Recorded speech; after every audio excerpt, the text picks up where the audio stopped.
Now, beloved within the Seventh-day Adventist Church, beloved in the Seventh-day Adventist Church, this is a very urgent message, a very urgent message called the Sanctuary Message, the reapplication of the time prophecy, the imminent return of Christ, the spirit of prophecy, and the devout men of spiritual Israel.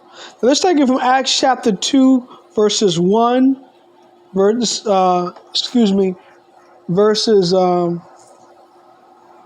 1 to verses 5. And when their Pentecost was fully come, they were all with one accord in one place.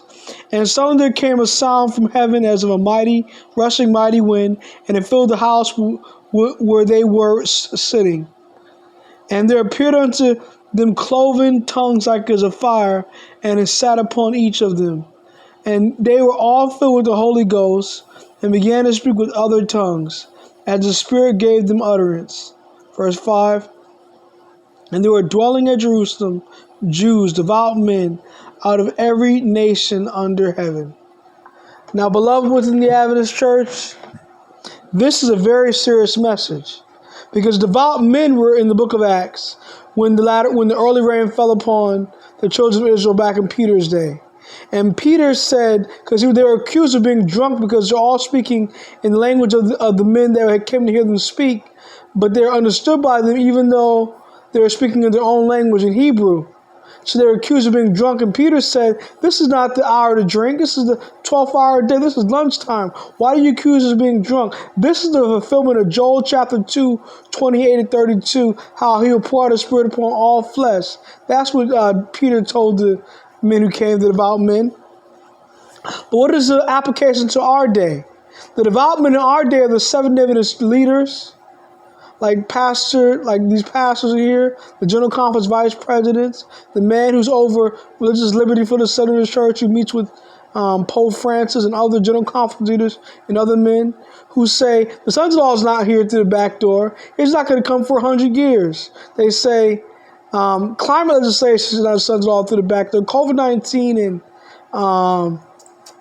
and the Paris Climate Accord, that's not the Sons-in-Law through the back door. That's not here through the climate laws. It's not here. It's not enforceable, even though Biden has already signed the Paris Climate Accord. And they said the reapplication of the time prophecy, that's not historicism. They say that's futurism, they say. They say, don't believe David Gates when he states clearly that prophecy can be reapplied to those days after 1844 to 1260, 1290, and 1335. Because they don't want to accept the teaching of Sister White in Six Manuscript Beliefs, page 251, which she clearly states that 1335 is not ended after 1844. The brother Hewitt from Dead River, who thought she was a false prophet, she thought she was Jezebel. That's what they teach, beloved. And these are the devout men.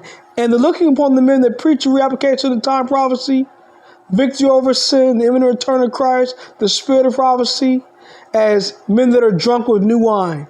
To look at them as men that are teaching false prophecy, men that are futurists, men that are Jesuits. That's how they look at men like myself who teach these truths in these last days, these true doctrines, beloved, in the Adventist Church. And it's so sad. It's an upper level new normal. It's a sad reality, beloved. And then now we have beloved people out here that used to teach these messages, these truths, that were Seventh-day Adventist pastors that are now preaching against 1844, teaching that Jesus Christ is not the most holy place, that the atonement did not begin October 22, 1844 with the judgment of the dead and preparatory movement to judge of the living. That teaches judge of the living has not begun since fall 2015. And that the Pope did not actually climate change legislation, Sons-in-Law to the back door before 2 houses of Congress and in Philadelphia, changing our doctrines, beloved. And, we know what great